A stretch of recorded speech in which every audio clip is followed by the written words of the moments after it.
Omuzannyo gwa pool oluvannyuma lw'ennaku bbiri ng'empaka eza Masaka Select Pool Championship ez'omulundi ogwokuna zitojera zikomekerezeddwa mu butongole wali ku KV Pool Arena mu Nnyendo Masaka. Bazannyi 64 be bavuganyiza zigenza okukomekerezebwa nga Sulaiman muliya ekirira ennyo nga gummedde yaziwangudde ng'ameze akireo Ssenyange. Maama wange yagunjagaza ne baganda bange nga bampagira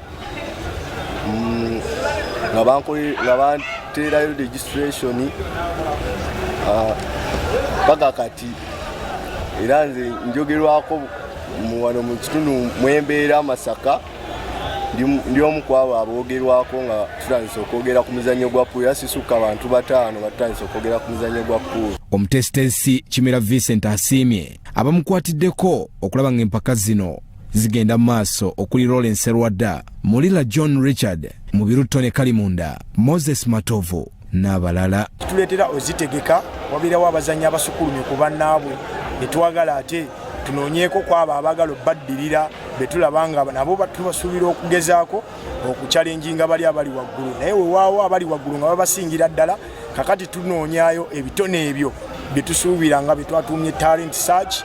Naye mpulira essanyu, kimpadde essanyu ddene nnyo ery'amaanyi okubanga bansiimye.